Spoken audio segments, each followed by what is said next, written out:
नमस्कार दोस्तों, एक बार फिर से स्वागत है आपका आपके अपने YouTube चैनल जीके क्विज़ी रौनक पर। दोस्तों, इस वीडियो में अपन राजस्थान के प्रमुख साहित्यिक, सांस्कृतिक एवं संगीत संस्थानों को बिल्कुल शानदार ट्रिक के माध्यम से याद करेंगे तथा साथ में उनकी संपूर्ण जानकारी भी अपन इस वीडियो में ट्रिक से याद करने वाले हैं। ये मोस्ट इंपॉर्टेंट टॉपिक है, यहाँ से एग्जाम के अंदर क्वेश्चन पूछा जाता है। वो क्वेश्चन आपका सन से रिलेटेड हो सकता है, स्थान से रिलेटेड हो सकता है, इन संस्थानों की पत्रिका पुरस्कार से संबंधित हो सकता है। तो आइए दोस्तों, बिना देरी करे वीडियो स्टार्ट करते हैं। दोस्तों, सबसे पहले अपन राजस्थान साहित्य अकादमी को याद करेंगे। इस वीडियो में किसको याद करेंगे? सबसे पहले राजस्थान साहित्य अकादमी को याद करेंगे। सबसे मैं आपको पहले ट्रिक समझा देता हूँ। जो राजस्थान के जो साहित्य है ना, उनका उदय कब हुआ? मानो राजस्थान का साहित्य लिखने के लिए कुछ लेखक बैठे, इतिहासकार बैठे। अब उनको क्या हुआ, एक मधुमक्खी बहुत ज्यादा परेशान कर रही थी। तो राजस्थानी साहित्य का उदय कब हुआ? जब वो मधुमक्खी मरी और उसका उठावना हुआ। बिल्कुल शानदार ट्रिक है, आपको मैं सारी सारी पत्रिका, पुरस्कार, सन सब कुछ इस ट्रिक से याद करवा दूंगा। तो राजस्थानी साहित्य का उदय तब हुआ जब मधुमक्खी मरी और उसका उठावना हुआ। बिल्कुल शानदार है। अब जैसे आपसे क्वेश्चन पूछा जाएगा राजस्थानी साहित्य अकादमी, तो आपके दिमाग में क्लिक होना चाहिए राजस्थानी साहित्य का क्या था, उदय तभी हुआ था जब एक मधुमक्खी मरी थी, क्योंकि वो मधुमक्खी परेशान करती थी लेखकों को, इतिहासकारों को, और जब मरी थी तो उसका उठावना हुआ। उसके बाद क्या हुआ, साहित्यकारों ने क्या हुआ, साहित्य का, राजस्थानी साहित्य का उदय करना शुरू कर दिया। तो ये अपनी ट्रिक है, राजस्थानी साहित्य का उदय हुआ जब मधुमक्खी मरी और उसका उठावना हुआ। सबसे पहले अपन क्या देखते हैं, डिटेल्स देखते हैं। राजस्थानी साहित्य अकादमी का स्थापना 28 जनवरी 1958 को हुई थी। कहां पर हुई थी? उनकी स्थापना हुई थी उदयपुर जिले में। इसकी स्थापना का मुख्य उद्देश्य क्या था?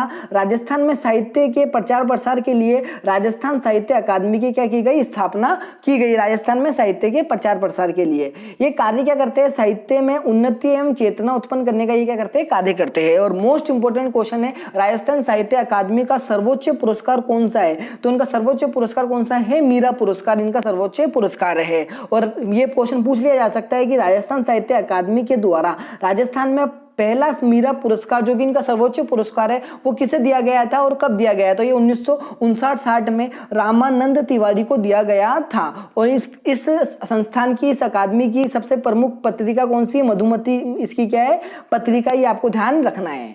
तो अपनी बिल्कुल शानदार ट्रिक थी, इसके अंदर आपको सारी की सारी चीजें मिल जाएगी। तो अपनी ट्रिक क्या थी, राजस्थानी साहित्य का उदय कब हुआ? जब है ना एक मधुमक्खी मरी और उसका क्या हुआ, उठावना हुआ, क्योंकि वही सबसे ज्यादा परेशान करती थी साहित्य लिखने में। तो राजस्थानी साहित्य का उदय, तो राजस्थानी साहित्य से हो जाएगा राजस्थान साहित्य अकादमी, ठीक है। उदय से हो जाएगा, इसकी स्थापना किस स्थान पर की गई थी? उदयपुर में।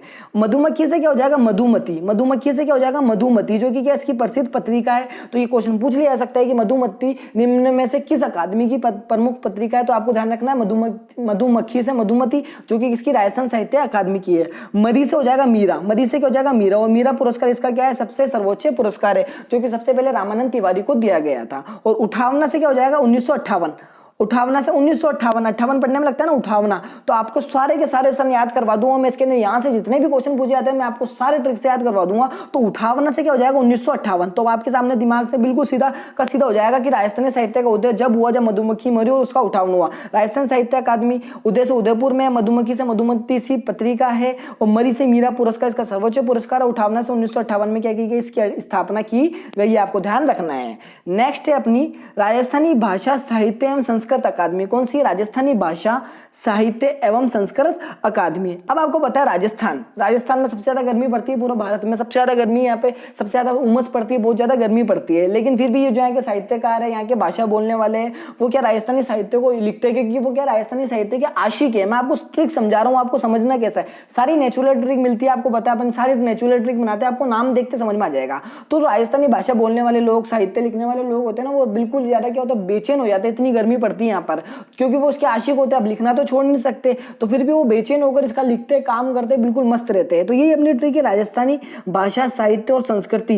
तेरा आशिक सूर्य की जोत में कैसे बेचैन है, क्योंकि सबसे ज्यादा गर्मी पड़ती है राजस्थान में, क्योंकि सूर्य की जोत में वो कैसे बहुत ज्यादा बेचैन है। अपन ये किसको बता रहे? राजस्थानी भाषा को बता रहे, साहित्य को बता रहे, उनकी संस्कृति को ये बात बता रहे कि भाई जो तेरे आशिक है ना, वो सूर्य की जोत में बहुत ज्यादा बेचैन है। ये अपनी ट्रिक है। तो सबसे पहले अपन डिटेल्स देखते हैं।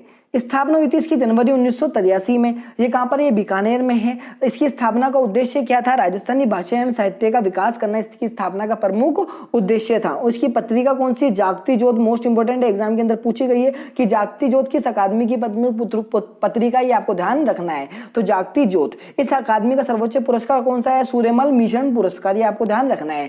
और अभी करंट के अंदर से भी क्वेश्चन पूछा जा सकता है, जो कि करंट में 2022 की करंट के अंदर ये क्वेश्चन है कि हाल ही में जागती ज्योत जो उसकी प्रमुख पत्रिका है, पत्रिका के पंडित भरत व्यास विशेषांक का विमोचन किसके द्वारा किया गया। तो इस जागती ज्योत पत्रिका के पंडित भरत व्यास विशेषांक का विमोचन किसके द्वारा किया गया, तो डॉक्टर बी.डी. कल्ला के द्वारा किया गया। ये बी.डी. कल्ला कौन है, राजस्थान में कला व संस्कृति मंत्री, ये आपको ध्यान रखना है। और ये जो पंडित भरत व्यास है, ये हिंदी फिल्मों के प्रसिद्ध क्या है, गीतकार है, ये आपको ध्यान रखना है। तो ये क्वेश्चन पूछा जा सकता है क्योंकि करंट के अंदर भी आ गया, तो यहाँ से क्वेश्चन पूछे जाने की पूरी संभावना है, ये आपको ध्यान रखना है। तो अपनी ट्रिक क्या थी, राजस्थानी भाषा साहित्य और संस्कृति, जो तेरा आशिक है ना वो सूर्य की ज्योत में बेचैन है। तो राजस्थानी भाषा साहित्य और संस्कृति से तो आपके सारे के सारे निकल जाएंगे, राजस्थानी भाषा साहित्य और संस्कृत अकादमी निकल जाएगी। तेरे आशिक से क्या हो जाएगा, 1983, बिल्कुल सीधा है। तेरे आशिक से 1983, आप 2-3 बार बोल के देखना, 1983 को आपको सुनाई देगा तेरे आशिक। तो तेरे आशिक से हो जाएगा 1983 में इसकी स्थापना की गई। सूर्य से हो जाएगा सूर्यमल मिशन, इसका क्या है, प्रमुख पुरस्कार है। ज्योत से हो जाएगा जागती ज्योत, क्या इसकी प्रसिद्ध पत्रिका है। और बेचैन से क्या हो जाएगा, बीकानेर में इसकी क्या की गई थी, स्थापना की गई थी, ये आपको ध्यान रखना है। बेचैन से क्या हो जाएगा, बीकानेर। तो तेरे आशिक से 1983 सूर्यमल मिशन, ज्योत से जागती ज्योत, और बेचैन से बीकानेर के अंदर इसकी स्थापना की गई थी। नेक्स्ट है अपनी राजस्थानी पंजाबी भाषा अकादमी। राजस्थानी पंजाबी भाषा अकादमी, वैसे तो इसको याद करवाने की जरूरत नहीं, आपको पता है भाई राजस्थान में पंजाब से छूटे हुए 2 जिले कौन से, अपने श्री गंगानगर और हनुमानगढ़, और वहां के कौन से, फाजिल्का और मुक्तसर, ये आपको ध्यान रखना है। अगर मैं कभी आपको राजस्थान की स्थिति में विस्तार बढ़ाऊंगा तो उसके अंदर सारे याद करवा दूंगा, आपके कौन से राज्य के कौन से जिले छूते और अपने कौन से जिले छूते। तो अभी तो आपको मैं बता देता हूँ, पंजाब के 2 जिले छूते, फाजिल्का और मुक्तसर, और अपने भी 2 जिले छूते, श्री गंगानगर और हनुमानगढ़। तो आपको पता है पंजाब को छूते हुए श्री गंगानगर और हनुमानगढ़, तो इन दोनों में से एक होगा। तो पंजाबी भाषा अकादमी कहाँ पर है, गंगानगर में, ये आपको ध्यान रखना है। फिर मैं आपको ट्रिक से याद करवा दूंगा, क्या पता कोई भूल जाए इसलिए। तो राजस्थानी पंजाबी भाषा अकादमी, इसकी बिल्कुल इजी ट्रिक बनाई है। अब आपको ना राजस्थानी में ना जॉब लगने के लिए, राजस्थान में जॉब लगने के लिए गंगा को, एक लड़की है गंगा, वो क्या राजस्थान में जॉब लगना चाहती है, राजस्थान स्टेट में। तो उसने पूछा कि भाई किसी से कि भाई मेरे को क्या क्या करना पड़ेगा। तो किसी ने उसको बोला भाई तेरे को ना रोज के ना 6 घंटे पढ़ाई करनी पड़ेगी और सुबह 6 घंटे बजे उठकर पढ़ाई करनी पड़ेगी। उसने बोला है तो सुबह 6 बजे उठ के पढ़ाई कर, या फिर 6 घंटे कभी भी पढ़ाई कर, लेकिन तेरे को पढ़ाई करनी पड़ेगी। तो उसने बोला ठीक है, मैं कल से क्या करूंगी, सुबह 6 बजे उठकर पढ़ाई करूंगी। तो राजस्थान में जॉब लगने के लिए गंगा को सुबह 6 बजे उठकर पढ़ाई करनी पड़ी थी। तो उसने जॉब लगी, फिर वो जॉब भी लग गई क्योंकि उसने क्या करा, सुबह 6 बजे उठकर पढ़ाई करी। तो बस आपके दिमाग में यही होना चाहिए, आपको अगर जॉब लगना है तो आपको सुबह 6 बजे नहीं देखना, रात की 6 नहीं देखनी है, सब जगह पढ़ना है, कोई दिक्कत नहीं है। मैं आपको सारे के सारे टॉपिक, पूरे राजस्थान के जितने भी टॉपिक है, हर एक एग्जाम में पूछा था, आपको सारे के सारे आने वाले समय में कंप्लीट टॉपिक अपने चैनल पे मिल जाएंगे, ट्रिक से विद डिटेल्स। आपको एक भी किताब नहीं ढूंढनी पड़ेगी, एक भी डिटेल्स। ये जो वीडियो है इसके अंदर जो आपको मिल रहे हैं, ये सारे के सारे सब कम से कम 10-12 किताबों का मिक्सअप है, क्योंकि एक किताब के अंदर सब कुछ मिलना बहुत ज्यादा मुश्किल होता है, इसलिए मैं ढूंढ के बिल्कुल अच्छे से ट्रिक बनाता हूं। तो राजस्थान में जॉब लगने के लिए गंगा को सुबह 6 बजे उठकर पढ़ाई करनी पड़ी थी। तो राजस्थान में जॉब से हो जाएगा राजस्थानी पंजाब, जॉब आ रहा है ना पंजाब में जॉब, तो राजस्थान में जॉब से हो जाएगा राजस्थानी पंजाबी भाषा अकादमी। गंगा से क्या हो जाएगा, श्री गंगानगर में क्या इसकी स्थापना की गई, ठीक है। सुबह 6 बजे उठकर उसको क्या करनी, पढ़ाई करनी पड़ी। तो सुबह 6 से हो जाएगा 7 मार्च 2006 को क्या की गई, इसकी स्थापना की गई। 7 मार्च 2006 को इसकी स्थापना की गई। इसकी स्थापना का मुख्य उद्देश्य क्या था, पंजाबी भाषा साहित्य एवं कला एवं संस्कृति को संरक्षण प्रदान करना, इसकी स्थापना का प्रमुख उद्देश्य था। तो बिल्कुल इजी, राजस्थान में जॉब लगने के लिए राजस्थानी पंजाबी भाषा अकादमी, गंगा से हो जाएगा गंगानगर में इसकी स्थापना की गई। सुबह 6 2006 में इसकी स्थापना की गई, आपको ध्यान रखना है। अब मैं आपको एक बिल्कुल शानदार ट्रिक बताता हूं। अब पंजाबी भाषा तो आप समझ गए गंगानगर में है, इसके अलावा 5 भाषाएं कोई सी भी आ जाए, संस्कृत, ब्रज, सिंधी, उर्दू या हिंदी, ये आप 5 भाषा मोस्ट इंपोर्टेंट याद रखना। एग्जाम के अंदर यहीं से क्वेश्चन पूछा जाता है, यही कंफ्यूजन करता है। मैं आपको बिल्कुल शॉर्ट बता रहा हूँ, एक ही ट्रिक। वैसे तो अपन इनको डिटेल्स में भी ट्रिक से याद करेंगे, लेकिन फिर भी आपके दिमाग में बिठाने के लिए मैं आपको बता देता हूँ कि राजस्थान में संस्कृत भाषा पूछ ले अकादमी, ब्रज भाषा अकादमी पूछ ले, सिंधी भाषा अकादमी पूछ ले, उर्दू भाषा अकादमी पूछ ले, फिर हिंदी भाषा अकादमी पूछ ले। ये तीनों की पांचों कहाँ पर है, ये जयपुर जिले के अंदर स्थित है, आपको ध्यान रखना। वो पंजाबी भाषा में आपको बता चुका हूँ गंगानगर में। पंजाबी को छोड़कर कोई सी भी भाषा आ जाए तो वो कहां पर है, जयपुर के अंदर है, ये आपको ध्यान रखना है। संस्कृत भाषा अकादमी, ब्रज भाषा अकादमी, सिंधी भाषा अकादमी, उर्दू भाषा अकादमी और हिंदी भाषा अकादमी, ये कहां पर है, ये जयपुर जिले के अंदर है। अब अपन एक एक भाषा अकादमी को देखते हैं। तो राजस्थान संस्कृत अकादमी, कौन सी, राजस्थान संस्कृत अकादमी। अब देखो संस्कृत, संस्कृत आपको पता है सभी भाषाओं की जननी भाषा है, सबसे पुरानी भाषा है, ठीक है। तो संस्कृत की ना एक बिल्कुल एक आशिक था जो संस्कृत का बहुत खतरनाक आशिक था।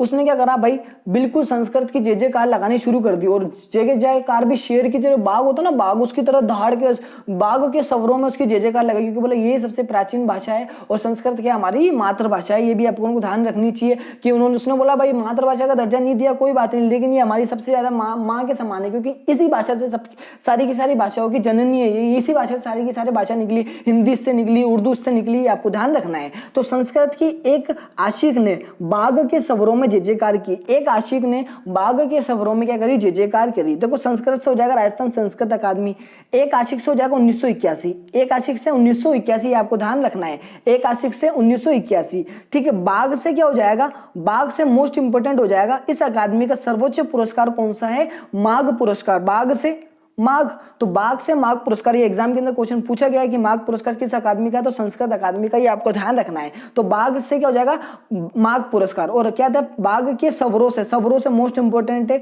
इसकी पत्रिकाएं है स्वरमाला और स्वरमंगला, इसकी स्वरमाला व स्वरमंगला क्या है, इसकी दो पत्रिका, ये आपको ध्यान रखना है। बाघ के स्वरों में जय जयकार की, जय जयकार से जैसे ही मैं आपको पहले बता चुका हूँ, संस्कृत, उर्दू, हिंदी, सिंधी, ब्रज, ये सारी भाषा अकादमी कहाँ पर है, जयपुर के अंदर, ये आपको ध्यान रखना है। इसकी स्थापना का उद्देश्य संस्कृत भाषा को लोकप्रिय बनाना और राजस्थानी संस्कृत साहित्य को प्रकाशित करवाना, ये इसका क्या प्रमुख उद्देश्य है। तो ये आप समझ गए होंगे कि संस्कृत के एक आशिक ने बाघ के स्वरों में जय जयकार की। संस्कृत से राजस्थान संस्कृत अकादमी, एक आशिक से 1981, ठीक है। बाघ से हो जाएगा माघ पुरस्कार, इसका है। स्वरों से स्वरमाला और स्वरमंगला इसकी पत्रिकाएं हैं और जय जयकार से जयपुर के अंदर इसकी स्थापना की गई थी, आपको ध्यान रखना है। नेक्स्ट है अपना राजस्थान ब्रज भाषा अकादमी। कौन सा, ब्रज भाषा अकादमी, ये भी जयपुर के अंदर मैं आपको बता चुका हूं। तो राजस्थान ब्रज भाषा से अपने लिया बीजों। राजस्थान के अंदर जो कृषि करने के लिए जो किसान बीज का उपयोग लेते हैं ना, उनको किसकी जरूरत होती है, छाया की जरूरत होती है। बस आप इतना सा ध्यान रखना, राजस्थानी बीजों को छाया की जरूरत होती है, क्योंकि धूप तो यहाँ पे बहुत पड़ती है, लेकिन उनको किसकी जरूरत है, छाया की जरूरत है। बस इतनी सी ट्रिक है कि राजस्थानी बीजों को छाया की जरूरत होती है। कृषि के अंदर जो राजस्थानी बीज यूज किए जाते हैं उनको छाया की जरूरत होती है। सबसे पहले अपन डिटेल्स देखते हैं।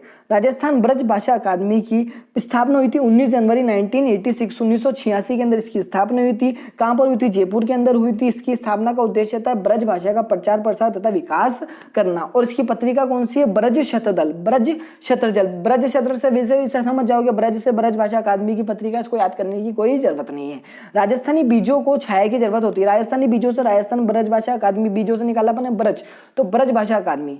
छाया से हो जाएगा 1986, छाया से क्या हो जाएगा 1986, पढ़ने में लगता है ना 86 में आता छाया, तो 86 से हो जाएगा 1986, छाया से हो जाएगा। जरूरत से हो जाएगा जयपुर जिले के अंदर इसकी स्थापना की गई। जरूरत से जयपुर, जयपुर जिले के अंदर इसकी स्थापना की गई है, आपको ध्यान रखना है।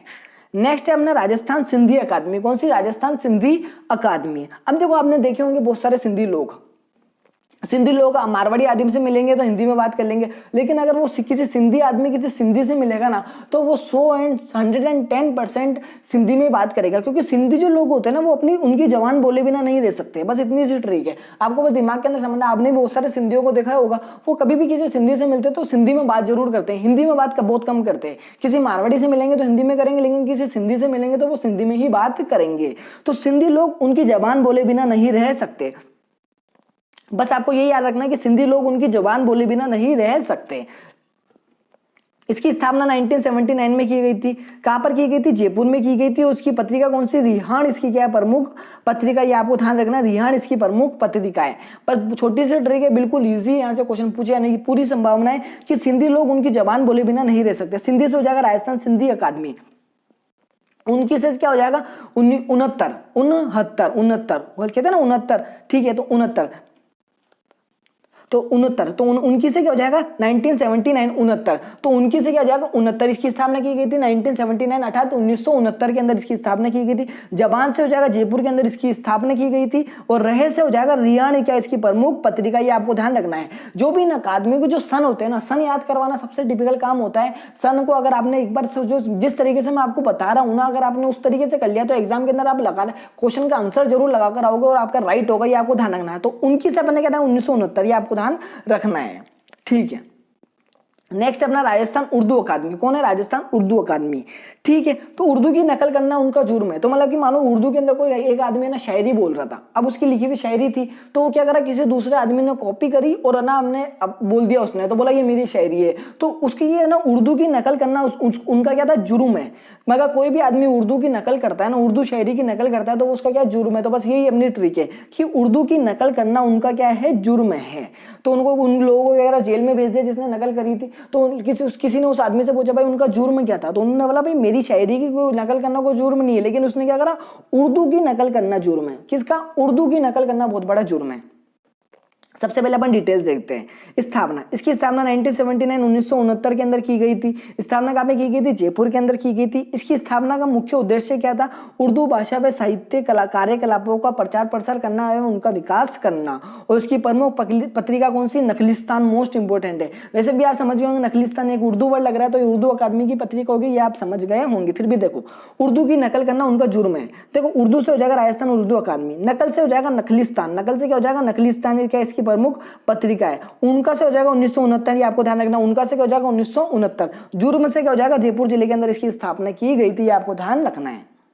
नेक्स्ट है अपना राजस्थान हिंदी ग्रंथ अकादमी। कौन सी? राजस्थान हिंदी ग्रंथ अकादमी मोस्ट इंपोर्टेंट है, यहां से क्वेश्चन पूछे जाने की पूरी संभावना। राजस्थान हिंदी ग्रंथ अकादमी। अब आपको पता है वर्तमान में सबसे ज्यादा कौन सी भाषा चल रही है? इंग्लिश भाषा चल रही है, अंग्रेजी भाषा सब जगह चल रही है, लेकिन क्या और हिंदी का स्तर घटता जा रहा है। तो राजस्थान में हिंदी का स्तर ऊंचा उठाना जरूरी है, क्योंकि वर्तमान समय में ऐसी स्थिति आ गई है कि हिंदी का स्तर उठाना बहुत ज्यादा जरूरी हो गया, क्योंकि इंग्लिश तो बहुत ज्यादा उठ रही है लेकिन हिंदी बहुत ज्यादा नीचे दब रही है। तो अपन को क्या करना है? राजस्थान में हिंदी का स्तर ऊंचा उठाना बहुत ज्यादा जरूरी है। सबसे पहले अपन डिटेल्स देखते हैं। इसकी स्थापना हुई थी 15 जुलाई 1969 के अंदर इसकी स्थापना हुई थी। ठीक है, कब हुई? कहां पर हुई थी? जयपुर में हुई थी।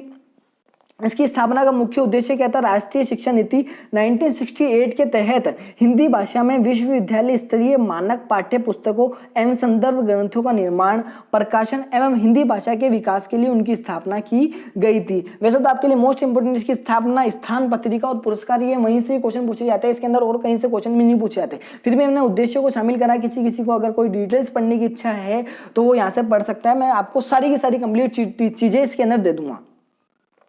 ठीक है, राजस्थान में हिंदी का स्तर ऊंचा उठाना चाहिए, ये अपनी ट्रिक है। हिंदी ग्रंथ अकादमी आती है, आपके दिमाग में आना चाहिए भाई अपन को तो हिंदी का स्तर ऊंचा उठाना है। राजस्थान में हिंदी से हो जाएगा राजस्थान हिंदी ग्रंथ अकादमी। का स्तर से ध्यान रखना आपको। का स्तर से क्या ध्यान रखोगे आप? 69। क्या कहते हैं? 69 कहते हैं ना हम 1969 को। 69 को क्या होता है अपन? 69। वैसे तो 69 कहते हैं, एक्चुअल में करेक्ट क्या होता है? 69 होता है। फिर भी अपन याद रखते हैं 69 से आप ध्यान रखना। तो 69 का स्तर, हिंदी का स्तर 69, हिंदी का स्तर 69, हिंदी का स्तर 69। आपको 2-3 बार बोलना है हिंदी का स्तर ऊंचा उठाना चाहिए। तो हिंदी का स्तर 69। तो बस ऐसे ही ये सारे के सारे सन याद करने, क्योंकि अगर अपन पढ़ेंगे इसके अंदर टोटल 20 मोस्ट इंपोर्टेंट याद करोगे। 20 सन आप कैसे याद कर सकते हो? अभी तो आपको याद हो जाएंगे, ठीक है, 4 दिन बाद भूल जाओगे। तो आपको बस ऐसे ध्यान रखना है कि हिंदी का स्तर से 69, ठीक है, ऊंचा उठाना जरूरी है। जरूरी से क्या हो जाएगा? जयपुर के अंदर इसकी स्थापना की गई थी। वैसे भी मैं आपको बता चुका हूँ, 5 भाषाओं के, पंजाबी को छोड़ के 5 भाषाओं की अकादमी का है, जयपुर के अंदर है, ये आपको ध्यान रखना है। नेक्स्ट अपना राजस्थान राज्य अभिलेखागार, मोस्ट प्रसिद्ध है, ये तो सबको पता होगा, फेमस है, सबको पता है कहां पर है ये, राजस्थान राज्य अभिलेखागार। देखो, ये सबसे पहले इसकी स्थापना जयपुर में हुई थी। वर्तमान में तो ये बीकानेर में इसका स्थानांतरण कर दिया गया था 1960 में। इसकी स्थापना तो 1955 में हो गई थी, आपको ध्यान रखना है। तो मोस्ट इंपोर्टेंट इसलिए बन जाता है, अगर ऐसा पूछ ले कि इसकी स्थापना के समय इसका मुख्यालय कहां था, तो ये क्वेश्चन टिपिकल बन सकता है। इसकी स्थापना के समय इसका मुख्यालय जयपुर के अंदर था।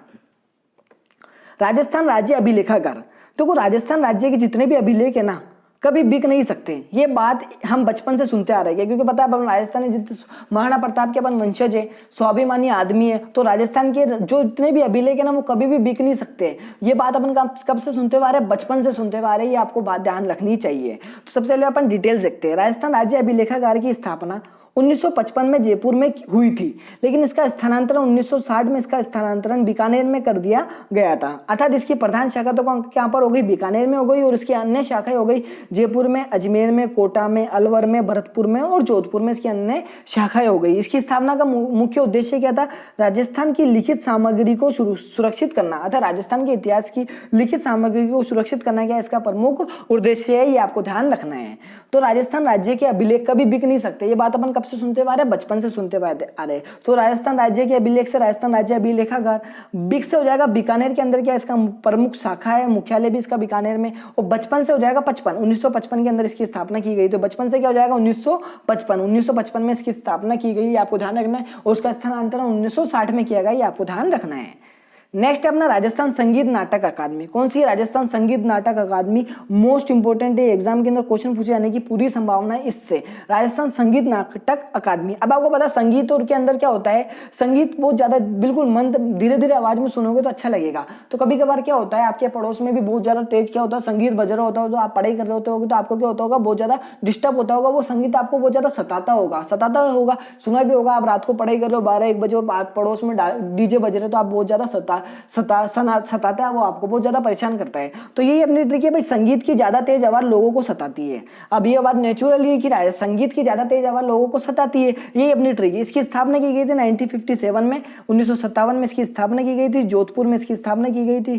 ठीक है, इसकी स्थापना का मुख्य उद्देश्य था संगीत व नाटक की शिक्षा, प्रशिक्षण, शोध व कलाकारों व छात्रों हेतु छात्रवृत्तियां व आर्थिक व्यवस्था करवाना इसका प्रमुख उद्देश्य है। तो संगीत की ज्यादा तेज आवाज लोगों को क्या करती है, सताती है। संगीत से हो जाएगा राजस्थान संगीत नाटक अकादमी। ज्यादा से हो जाएगा जोधा, ज्यादा से जोधपुर, ज्यादा से जोधपुर, ज्यादा जोधा, ज्यादा जोधा। आप 2-3 बार बोलोगे ना ज्यादा जोधा तो जोधपुर सुनाई देगा, ज्यादा जोधपुर, ज्यादा। ठीक है, ज्यादा तेज आवाज लोगों को सताती से 1957, शताब्दी बढ़ने में लगता है 57, शताब्दी से 57, 1957 के अंदर इसकी स्थापना की गई थी जोधपुर के अंदर।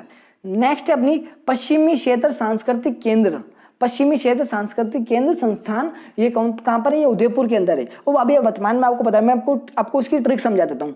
वर्तमान में आपको पता है पश्चिमी क्षेत्र जो भी यूरोपीय क्षेत्र है, इनकी जो संस्कृति है, जींस पहनना, पिज्जा बर्गर खाना, जो भी इनकी संस्कृति है, फैशन ट्रेंडिंग, ये जो भी चल रहा है, ये सब इनकी संस्कृति है। इसका वर्तमान में क्या हो रहा है, उदय हो रहा है। मतलब कि भारत के अंदर भी इसका उदय हो रहा है, और मतलब कि भारत की जो संस्कृति है वो कमजोर होती जा रही है, वो गायब होती जा रही है। तो ये बिल्कुल गलत बात है। तो ऐसे ही ना, 2-3 बुजुर्ग आदमी बात कर रहे थे, वो कह रहे थे भाई ना पश्चिमी क्षेत्र की संस्कृति का उदय भारत में भी हो रहा है, छी कितनी गलत बात है। उन्होंने क्या बोला, भाई बहुत गलत बात है, अपनी संस्कृति को तो लोग भूल रहे हैं और दूसरों की संस्कृतियों को अपना रहे हैं। तो बस यही अपनी ट्रिक है कि पश्चिमी क्षेत्र की संस्कृति का उदय भारत में भी हो रहा है, छी कितनी गलत बात है, छी कितनी गलत बात बोलते हैं ना अपन गलत बात को, भाई छी बहुत गलत बात है। तो इसकी स्थापना देखते हैं, सबसे पहले अपन डिटेल्स देखते हैं। इसकी स्थापना 1986 में की गई थी। कहां पर की गई थी? उदयपुर के अंदर की गई थी। और इसकी स्थापना का मुख्य उद्देश्य क्या था? कलाकारों के लिए मंच उपलब्ध कराना। कलाकारों के लिए मंच उपलब्ध कराना क्या इसका प्रमुख उद्देश्य है स्थापना का। इसके राज्य क्षेत्र, ये 5 राज्यों में फैला हुआ है। एक तो राजस्थान में, महाराष्ट्र में, गोवा में, गुजरात में और एक दमन द्वीप के अंदर ये फैला हुआ है, ये आपको ध्यान रखना है। तो यही अपनी ट्रिक थी कि भाई पश्चिमी क्षेत्र की संस्कृति का उदय भारत में भी हो रहा है, छी कितनी गलत बात है। तो पश्चिमी क्षेत्र की संस्कृति से हो जाएगा पश्चिमी क्षेत्र सांस्कृतिक केंद्र। उदय से हो जाएगा उदयपुर के अंदर इसकी स्थापना की गई। और छी से हो जाएगा 1986, छी से 1986 के अंदर इसकी स्थापना की गई थी, आपको ध्यान रखना है। नेक्स्ट है अपना मौलाना अबुल कलाम आजाद अरबी फारसी शोध संस्थान। वैसे तो मैं आपको नॉर्मल याद करा सकता हूँ। मौलाना अबुल कलाम आपको पता है मुस्लिम जाति से संबंधित थे, और राजस्थान के अंदर मुस्लिम एक ही मुस्लिम रियासत एक ही थी, कौन सी थी? टोंक। और पूरे भारत के अंदर 2 ही मुस्लिम रियासत थी, एक तो थी टोंक और दूसरी कौन सी थी? पालनपुर, गुजरात के अंदर थी, ये आपको ध्यान रखना है। तो राजस्थान की एकमात्र मुस्लिम रियासत कौन सी थी? टोंक। तो ये मौलाना अबुल कलाम मुस्लिम जाति से संबंधित थे, तो ये अरबी शोध संस्थान कहां पर हो सकता है? टोंक के अंदर हो सकता है। ये आपको मैं शॉर्टकट में बता रहा हूँ, इस तरीके से भी याद करेंगे अपन, ट्रिक से भी याद करेंगे। ठीक है, तो मानो एक बच्चा है, उसके क्या अब्बू है, क्या है? अब्बू है, और वो बाहर क्रिकेट खेल रहा है। बचपन में अपन भी खेलते तो अपनी मम्मी पीछे से आवाज लगाती थी, पापा पीछे से आवाज लगाते, आ रहा नहीं आ रहा, 4-5 घंटे हो गए खेलते खेलते, आजा आजा अंदर आजा। तो क्या करा, ऐसी अब्बू ने उसको एक बच्चे को टोका, कितनी बार? 7-8 बार उसको टोका। तो अब्बू ने टोका 7-8 बार एक बच्चे को, उसके अब्बू ने उसको कितनी बार टोका? 7-8 बार टोका, बस ये आपको ध्यान रखना है। इसकी स्थापना 1978 के अंदर की गई थी। इसकी स्थापना कहां पर की गई थी? टोंक के अंदर की गई थी। ठीक है, इसकी स्थापना का मुख्य उद्देश्य क्या था? राज्य सरकार ने ऐतिहासिक एवं शैक्षणिक संपदा के संरक्षण, राज्य सरकार की ऐतिहासिक व शैक्षिक संपदा के संरक्षण, प्रकाशन एवं अनुसंधान के उद्देश्य से अरबी फारसी शोध संस्थान की स्थापना की गई। इसकी मोस्ट इंपोर्टेंट बात यह है कि इसके अंदर है ना औरंगजेब के द्वारा लिखी हुई हुई आलमगीरी कुरान व शाहजहां की लिखी हुई कुरान कमाल की पुस्तकों को यहीं पर रखा हुआ है। अगर क्वेश्चन पूछ ले कि भाई औरंगजेब के द्वारा लिखी हुई आलमगीरी कुरान और शाहजहां की लिखी हुई कुरान कमाल पुस्तकों को कहाँ रखा गया है, तो वो इसमें रखा गया, इस संस्थान में रखा गया, मौलाना अबुल कलाम आजाद अरबी फारसी संस्थान के अंदर रखा गया। ये आपको ध्यान रखना है। तो अब्बू ने टोका बच्चे को 7-8 बार, अब्बू से हो जाएगा मौलाना अबुल कलाम आजाद अरबी फारसी शोध संस्थान, टोका से हो जाएगा टोंक के अंदर इसकी स्थापना की गई, ठीक है। और कब की गई? 7-8 से हो जाएगा 1978। तो 7-8 बार से आप ध्यान रखना 1978 के अंदर इसकी स्थापना की गई थी, ये आपको ध्यान रखना है। नेक्स्ट है अपना राजस्थानी भाषा बाल साहित्य प्रकाशन अकादमी। राजस्थानी भाषा बाल साहित्य प्रकाशन अकादमी बिल्कुल इजी ट्रिक है। एक छोटा सा बालक था, उसने बोला भाई साहब यार कहानी सुनाओ, तो आपने उसको कहानी सुना दी किसकी? लक्ष्मण जी की। रामायण की जो कहानी होती है ना उनको तीर पड़ता है, तो आपने क्या बोला भाई बालक को ना लक्ष्मण जी की कहानी से सीखने को कहा कि कभी हार नहीं माननी चाहिए। आपने उसको कहानी सुना दी और उसको बोला देख लक्ष्मण भगवान के रामायण के अंदर तीर लग गया था, उनकी जान जाने वाली थी, फिर भी वो वापस उड़ गए, फिर भी उन्होंने उसके बाद उन्होंने रावण को हराया, रावण के तीर मारा, उनके भाइयों को मारा, उन्होंने कभी भी हार नहीं मारी। तो ऐसे ही तुम भी क्या करना, कभी जिंदगी में हार मत मानना। तो बालक को आपने क्या बोला? लक्ष्मण जी की कहानी से सीखने को कहा और कभी हार नहीं माननी चाहिए। उसको क्या कहा कि भाई कभी भी हार नहीं माननी चाहिए। तो ये आपने बालक को बोला। तो बालक को आपने किसकी? लक्ष्मण जी की कहानी सुनाई और उसको बोला इससे कुछ सीख और कभी भी जिंदगी में हार मत मानना, ये अपनी ट्रिक है। तो इसकी स्थापना कहाँ पे की गई थी? कुछ लक्ष्मणगढ़ सीकर के अंदर। और इसकी प्रमुख पत्रिका कौन सी है? पणिहारी इसकी क्या प्रमुख पत्रिका, ये आपको ध्यान रखना है। तो बालक से हो जाएगा राजस्थानी बाल साहित्य प्रकाशन अकादमी, हो जाएगा बालक से, ठीक है। लक्ष्मण से हो जाएगा लक्ष्मणगढ़ और सीखने से हो जाएगा सीकर। लक्ष्मणगढ़ सीकर के अंदर इसकी स्थापना की गई थी। और हार से क्या हो जाएगा? पणिहारी। पणिहारी इसकी क्या प्रमुख पत्रिका, ये आपको ध्यान रखना है। नेक्स्ट है अपनी कौन सी? राजस्थान ललित कला अकादमी। मोस्ट इंपोर्टेंट है राजस्थान ललित कला अकादमी कहां पर है? तो ये जयपुर के अंदर है। इसकी स्थापना 1957 के अंदर की गई थी। अब आपको पता है ललित कलाएं होती है, उनके अंदर क्या होता है? लोग एक दूसरे का वेश धारण करते हैं। जैसे कि मानो रामायण महाभारत होता है तो महाभारत के जितने भी पात्र होते होंगे उनका वेशभूषा धारण की जाती है, स्वांग बदला जाता है, उससे वो क्या की जाती है? वेश क्या था? नाट्य किया जाता है, नाटक किया जाता है, कलाएं की जाती है। तो ऐसे क्या हुआ था ललित कला में? कल क्या हुआ? रावण जैसा बन गया था। मैं एक बच्चा था ललित, वो कल कला कर रहा था, तो कला में क्या बना था? वो रावण जैसा बन गया था। बस ऐसी अपनी इतनी सी ट्रिक है। ललित क्या बना? रावण बना। ललित कला में कल रावण जैसा बन गया था, ये अपनी ट्रिक है, ठीक है। इसकी स्थापना 1957 में की गई थी और स्थान कहां पर है? जयपुर के अंदर इसकी स्थापना की गई थी। ललित कला में कल से हो जाएगा राजस्थान ललित कला अकादमी, ठीक है। रावण से क्या हो जाएगा? 57। रावण से 57 1957 में इसकी स्थापना की गई थी। जैसा से हो जाएगा जयपुर के अंदर इसकी स्थापना की गई थी, ये आपको ध्यान रखना है। नेक्स्ट है अपना राजस्थान ज्ञानपीठ अकादमी। कौन सा है? राजस्थान ज्ञानपीठ अकादमी। तो मानो एक क्या था, राजस्थान में आपको पता कितना ज्ञान था, प्राचीन समय से भी ये सबसे ज्यादा विद्वान राजस्थान में पैदा हुआ, बड़े बड़े विद्वान राजस्थान के अंदर पैदा हुए, ठीक है। राजस्थान के अंदर मतलब कि एक गूंगा आदमी आया, उसने ना बोला कि भाई मेरे को ना राजस्थान के ज्ञान के बारे में बताओ। तो ठीक है, तो आपने अपन उसको बोला भाई आया, ठीक है, देखो पूरा राजस्थान घुमा दूं। जब आपने उसको पूरा राजस्थान घुमाया तो उसने राजस्थान के ज्ञान को देखा, वो गूंगा था, राजस्थान के ज्ञान को देखकर तो उसके फिर भी बकबक करने लग गया। तो मतलब कि आपको पता है भाई कोई आदमी बराबरी नहीं कर सकता तो वो आपकी बुराई करेगा। तो ना राजस्थानियों का ज्ञान देखकर गूंगा भी क्या करने लगा? बकबक करने लगा, उनकी बुराई करने लगा, या फिर कुछ भी कह सकते हो आप, बकबक करने लगा। मतलब उसके मुंह से चीख निकल गई, इतनी खतरनाक राजस्थान का ज्ञान था। तो राजस्थानियों का ज्ञान देखकर गूंगा भी बकबक करने लगा। बस इतनी सी ट्रिक है। राजस्थानियों का ज्ञान से हो जाएगा राजस्थान ज्ञान अकादमी, ज्ञानपीठ अकादमी, ठीक है। देखकर गूंगा से क्या हो जाएगा? गंगा, इसकी क्या प्रमुख पत्रिका है, ठीक है। बकबक से क्या हो जाएगा? बीकानेर के अंदर इसकी स्थापना की गई थी। तो राजस्थान ज्ञानपीठ अकादमी का बीकानेर में है और इसकी प्रमुख पत्रिका कौन सी? गंगा, इसकी प्रमुख पत्रिका, ये आपको ध्यान रखना है।